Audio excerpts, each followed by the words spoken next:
Hey there, it's Mystery Monday for June and July. Get fancy with fat quarters. I called it fancy because I actually chose the fabric collection from Moda called Fancy for my fat quarters to be working with in this.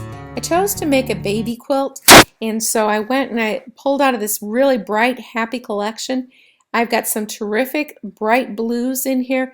Got a hint of yellow, a hint of rose, and a hint of green in there. So I selected my number of fat quarters based on the instructions. Each of you got instructions that show the yardages, and there are other yardages that I needed to add to this for at least this first step.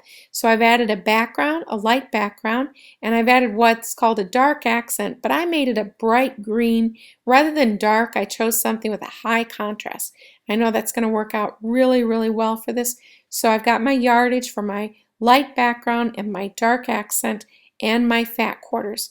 One of the first steps it tells you to do is to sort out your fat quarters. So in this case, I had to separate out 3 fat quarters from 4 fat quarters, and the 3 fat quarters are cut from the instructions on your sheet that says fat quarter 1 cutting, and then the 4 are from fat quarter 2 cutting. So we're going to take out fat quarter 1 cutting, and they have you cutting the lengthwise of the fat quarters. So I have a salvage on the top of this, and so what I've got is I've got 5.5-inch strips that I'm cutting out of this, and then I'm going to be subcutting squares out of this piece. Now I'm cutting 2 layers here of fabric at a time. I have a lot of confidence having that bigger blade, and the reason I have confidence is I know it's really sharp because it actually has a larger surface, so it doesn't get dull on me quite so fast. Now I'm going to come back and I'm going to be doing my subcutting in my squares. Now, as you can see, I didn't really press this, so subcutting it could have been a little challenge if the fabric was wiggling on me. I was pretty careful about what I was getting in there and how I was not moving it around a lot. So only the 2 layers was the extent that I went to of cutting because I just didn't want that to be disturbed, and I didn't want to distort my squares. So as I went through, now I'm on to fat quarter 2, I subcut this down into 3.5-inch strips. And on your instructions, it tells you how many of those strips you get. I'm going to cut those strips. I cut them from multiple fat quarters at the same time. Again, I had a lot of confidence in 2 or 3 layers at a time. And then I'm going in and I'm subcutting them. When I subcut them, I'm subcutting them into squares and rectangles. And you'll see that on the diagram in the instructions that you got, how you're cutting those down.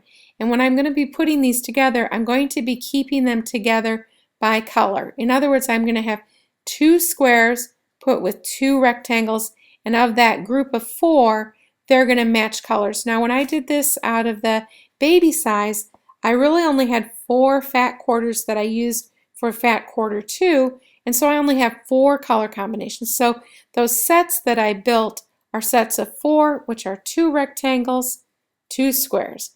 And it seems kind of boring, but you're going to find that it works out really well. We're going to be doing some really terrific things with these.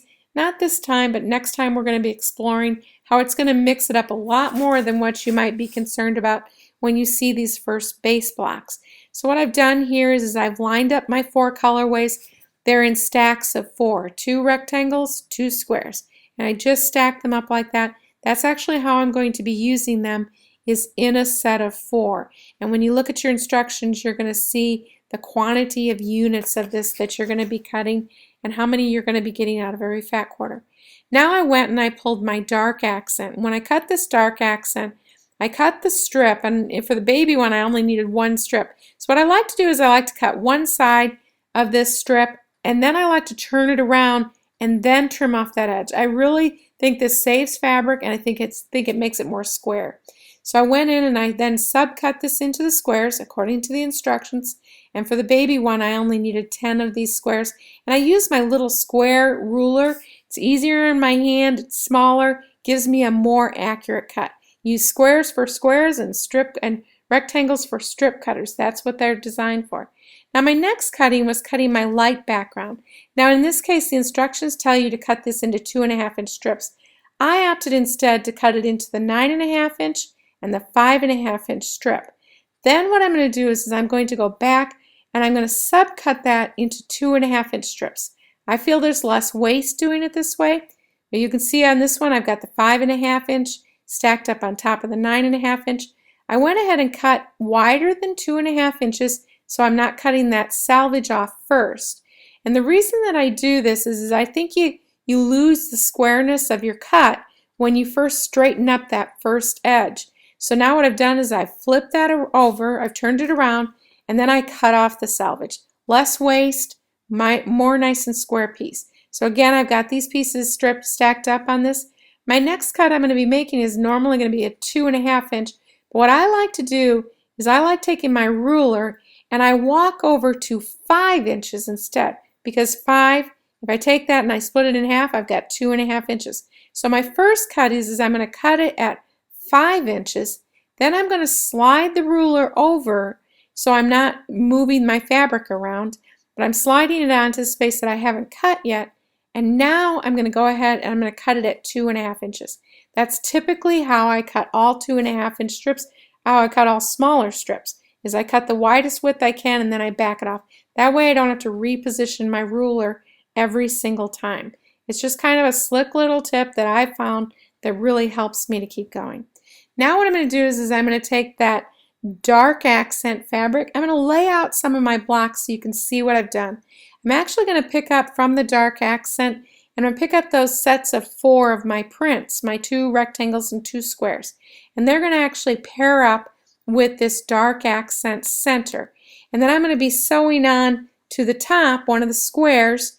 And when I sew onto the top of it, I'm going to actually put another one in behind the machine. I'm going to chain piece my next one, reach around the back, pull this out, turn it around, and then I'm going to sew the other square onto the bottom of this piece.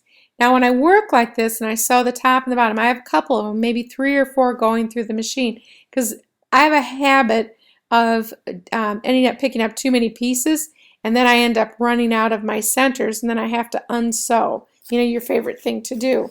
Now when I sew this unit of 3 together, if I've cut correctly and I've sewn together correctly, then and I finger press back away from that center, this piece, this 3, is going to fit up against that rectangle. It's going to fit up there nice and square. I'm not going to have ironed that when I push those 2 back away from that center. I'm going to finger press it. By finger pressing it, I'm not distorting my piece.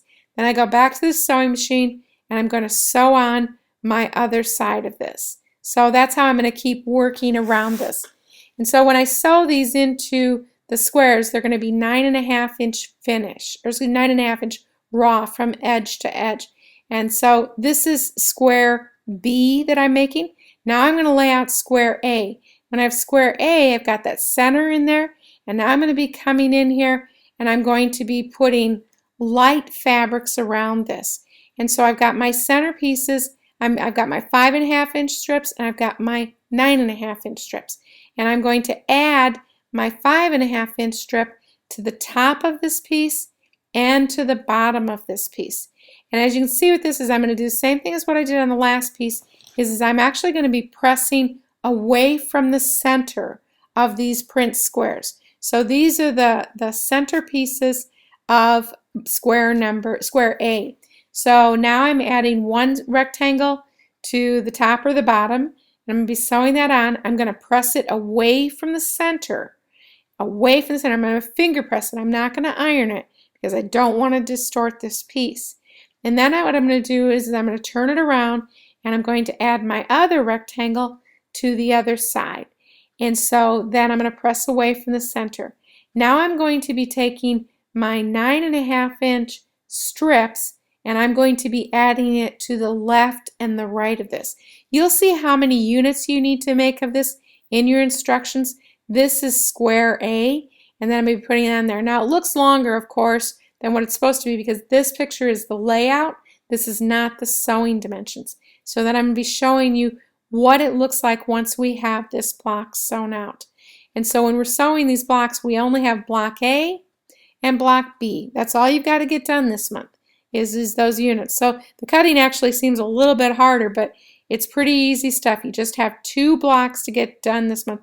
And this is a really, really fascinating one. So I'm going to take them to the sewing machine. A lot of times I'll have this work set up on either side on my sewing machine so that I can just go into the machine and I just keep chain piecing these blocks.